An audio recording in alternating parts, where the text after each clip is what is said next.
Salut les geeks. Aujourd'hui, on va parler des Defenders.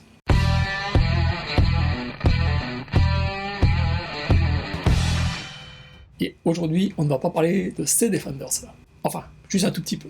Je dois dire que j'avais été très agréablement surpris par la série de Netflix. J'avais bien aimé ce qu'ils avaient fait pour Power Man. La fille dont j'ai déjà oublié le nom, désolé. Ça se laissait regarder, spécialement parce qu'en fait je connaissais pas du tout la bande dessinée. Donc j'avais aucun a priori, et je trouvais le personnage sympa, et puis les histoires, ça allait. Daredevil, très bien. En tout cas la première saison était vraiment très bien. D'ailleurs si je n'ai pas les Defenders en DVD, j'ai la première saison de Daredevil. J'ai encore des voisins qui font du bruit.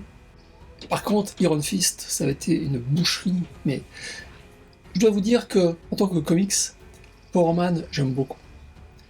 Daredevil, ça a été mon personnage fétiche pendant des années, avant qu'il ne soit supplanté par Iron Fist. Enfin, supplanté dans mon cœur.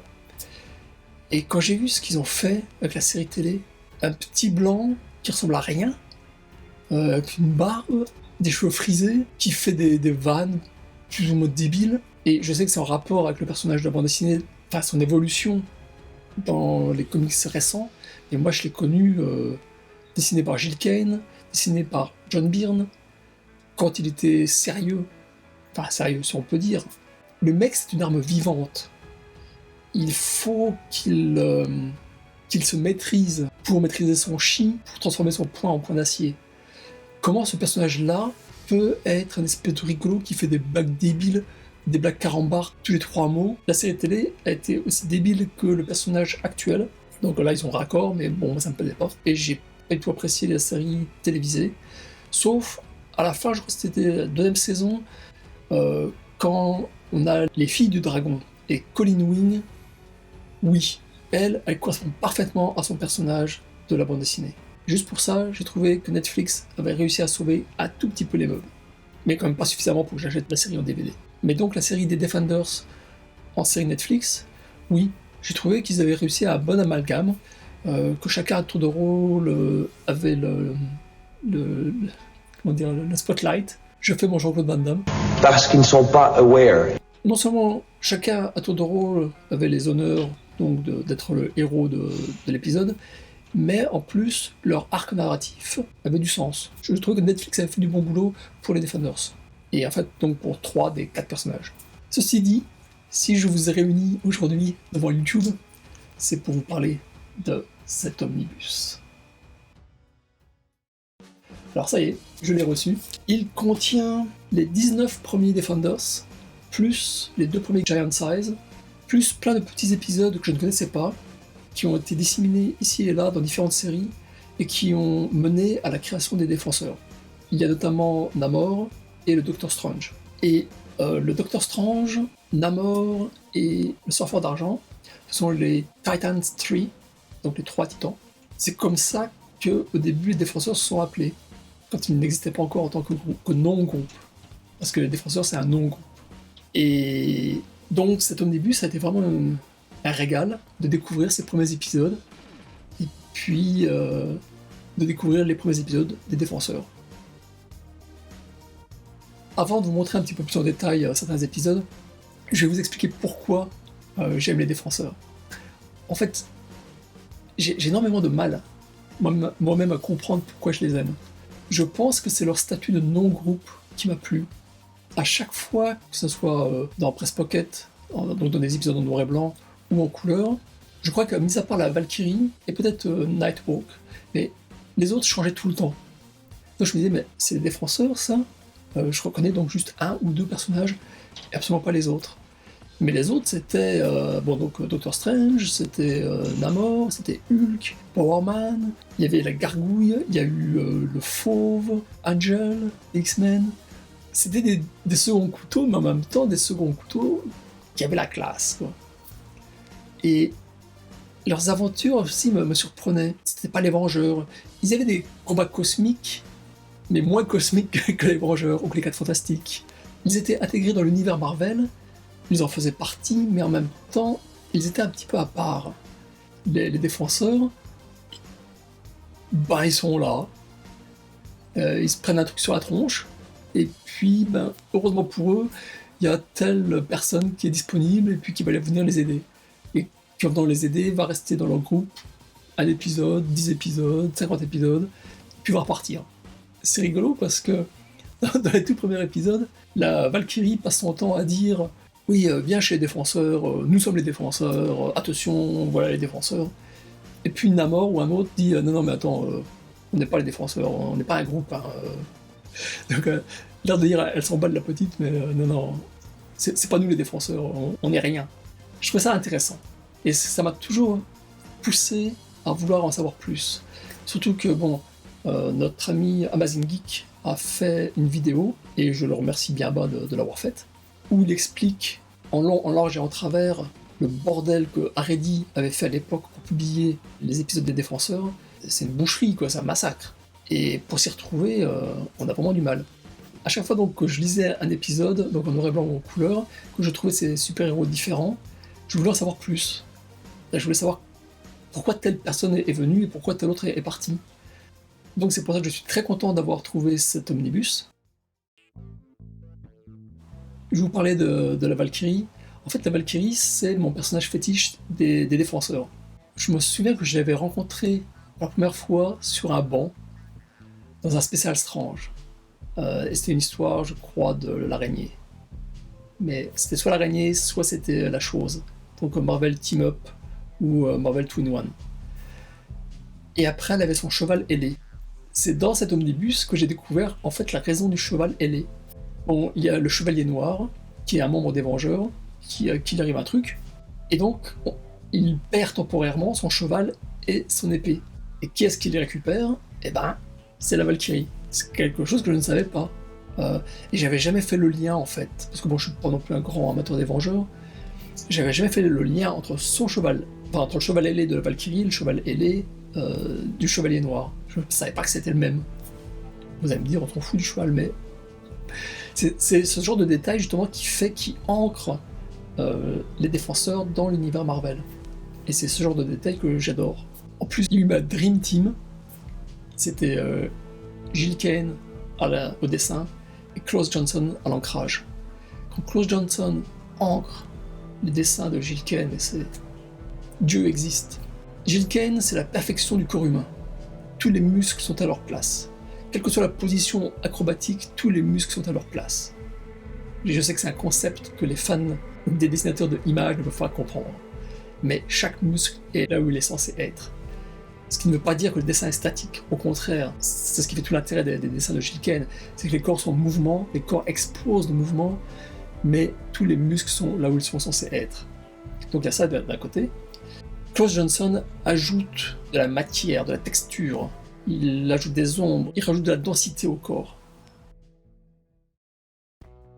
Allez, on va regarder un petit peu ce qu'il y a à l'intérieur de cet omnibus. Cet omnibus réunit 3 Masterworks, donc ils sont pas embêtés, quoi. Ils ont juste repris l'introduction de chaque Masterworks. Par contre, ce qui est quand même très intéressant, c'est que ça explique à un moment, il y a une histoire qui est vraiment absolument atroce visuellement. Et ça, c'est dessiné par Marie Séverine. Donc, je vous en avais parlé très très superficiellement dans une précédente vidéo. Il faut absolument que je vous parle de cette dame plus en détail. Donc, on a Herb Trimpe qui s'occupe de Hulk, comme toujours. Mais, où est-ce que c'est ? Non, ça c'est Sal Buscema. Ici, on a Ross Andru et Bill Everett à l'ancrage. Et donc, expliqué au tout début, dans le commentaire, c'est que, en fait, Ross Andru dessine en faisant plusieurs traits. Il dessine d'abord une première fois, puis il revient sur son dessin. Il redessine, donc il rajoute un trait ici, un trait là. Et c'est à l'encreur en fait de décider ce qu'il va faire. Sauf que Bill Everett, tout le monde se demande pourquoi, eh bien, il n'a rien décidé du tout, il a ancré tous les traits. Donc, ça donne un côté crayonné, un côté brouillon à tout ce qu'on voit. En fait, comme le disait Roy Thomas dans son introduction, Stanley était vert de rage quand il a vu ce que Bill Everett a fait, parce que ça ne correspond pas du tout au style de la maison. Et d'un autre côté, Bill Everett, il a ancré un autre épisode un petit peu plus tard, de Ross Andru encore. Sauf que cette fois, il a fait un choix. Donc, il faut croire que l'engueulade de Stanley a porté ses fruits. On reconnaît vraiment Ross Andru. Il y a certains dessins, certaines poses, c'est du Ross Andru pur et dur. Et donc voilà. Tous ces premiers épisodes-là, ce sont donc des épisodes de Namor et puis de Doctor Strange. Et donc là, on arrive au premier Defenders. Une fois de plus, dessiné par Sal Buscema. On a la Valkyrie. J'adore la Valkyrie. Bon, je passe, hein, parce que les histoires, c'est sympatoche. Mais il n'y a pas non plus de quoi se relever la nuit. Ouais. Si, par contre, là, je crois que c'est du 9 au 11. Il y a le premier crossover. Là aussi, c'est expliqué par un commentaire de Steve Englehart qui explique qu'il s'occupait déjà de Avengers et on lui avait donné les Defenders, donc ça lui faisait 2 groupes. Et il s'était rappelé que lorsqu'il était plus jeune, en l'été, il adorait se mettre à l'ombre d'un arbre pour lire ses comics. Et donc, il a créé le premier crossover de l'histoire de Marvel en faisant s'affronter pendant tout l'été les Défenseurs et les Vengeurs.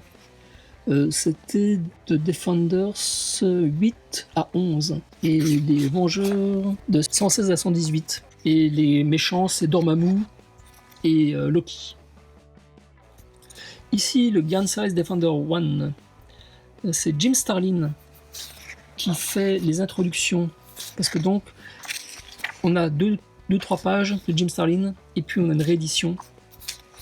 Là, en l'occurrence, c'est Hulk. Après, on a Submariner. Après, on a Doctor Strange. Et puis, la fin de l'histoire, une fois de plus, il y a 2-3 pages dessinées par Jim Starlin. Ici, on a la première aventure avec Nighthawk, qui avait un costume absolument atroce. D'ailleurs, Hulk passe son temps à l'appeler Bird Nose, nez d'oiseau. Et là, déjà, on a Klaus Johnson, qui tout de suite sublime les dessins de Sal Buscema. On dirait pas comme ça, mais quelques ombres, hein, bien placées, ça aide. Et vous voyez, bon, ici, c'est toujours Sal Buscema, mais c'est Dan Green, que j'aime beaucoup d'ailleurs comme encreur. Sauf que quand on compare cette image avec celle-ci, on a l'impression que même le dessinateur lui-même a changé, alors que c'est toujours Sal Buscema. Quand je vous dis que l'importance de l'encreur, là aussi, cette image est super sombre, elle est très dynamique, dramatique. Et ça permet aussi de montrer le nouveau costume de Monsieur Nighthawk. Cet épisode, j'ai haï Lug pendant des années. Vous vous souvenez sûrement que dans je crois que c'est le Titan 17-18, dans ces eaux-là, il y a une histoire où Magneto affronte Dr Fatalis et lui explique qu'il avait été réduit à l'état d'enfant lors d'un combat avec les Vengeurs par un mutant qu'il avait lui-même créé. Et Lug avait marqué, on n'était même pas au courant. Donc je m'étais dit, j'aurais quand même voulu lire cette histoire, c'est vraiment dommage. Et je me souviens que j'ai découvert donc cette histoire en noir et blanc, dans un presse-pocket. J'étais sur un marché dans les Charentes. J'étais en train de feuilleter donc le bouquin, et j'ai poussé un hurlement, et tout le monde m'a regardé en disant qu'est-ce qu'il a le petit, il est bien fou. Et je me suis dit, putain, les enculés.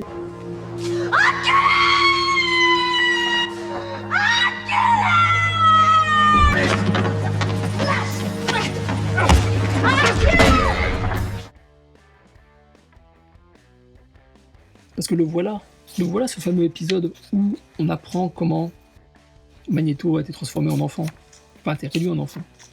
Et c'est pas cet épisode-là, c'est l'épisode suivant, qui une fois de plus n'est malheureusement pas ancré par Klaus Johnson.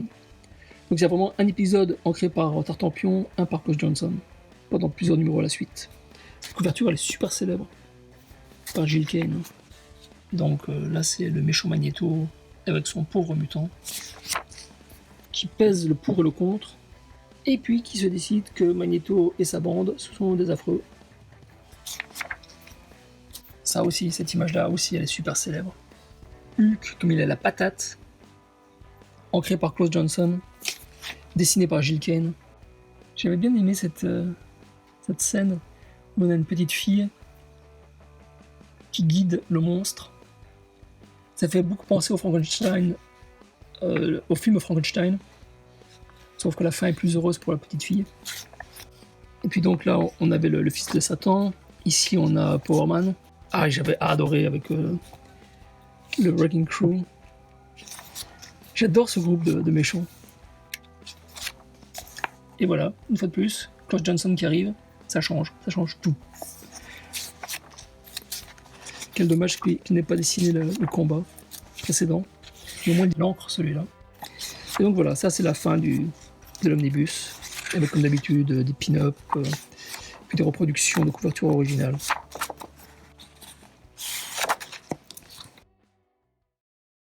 En fait, les défenseurs se sont arrêtés, je sais même plus quand, je crois qu'ils se sont arrêtés aux alentours du numéro 150. Ils se sont arrêtés parce que, à l'époque, Jim Shooter voulait créer un nouvel univers, The New Universe. Bah, ça a été un fiasco complet, mais ça, je vous en parlerai plus en détail un autre jour, si ça vous intéresse. C'est pas la faute de Jim Shooter, hein. On lui avait donné un budget, et puis on lui a retiré le budget, alors que la production venait juste de commencer. Et donc évidemment, l'univers s'est cassé la gueule.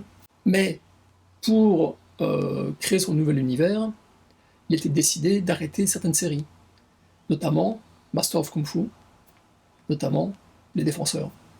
Et je cite ces deux-là en particulier parce qu'elles marchaient toutes les deux très bien. C'était un crève-cœur pour tous les fans. Au moins, les deux séries ont été arrêtées avec une fin. Même si c'est une fin, à chaque fois qu'elle était un peu tartampion, ça n'a pas été arrêté brutalement comme ça, paf. Il y a eu une fin qui explique, si on veut, pourquoi chaque série s'est arrêtée. Donc, moi, personnellement, j'aime beaucoup ce non-groupe.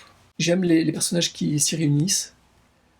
Certains ont été plus développés que d'autres, mais certains, leurs séries se sont arrêtées et ont trouvé une espèce de havre de paix, une espèce de station d'hébergement. Je pense surtout aux Fauves et à Angel. Pour quelques numéros, quelques dizaines de numéros. Quand certains personnages étaient en perte de vitesse, on les a casés là, aussi pour leur redonner un second souffle.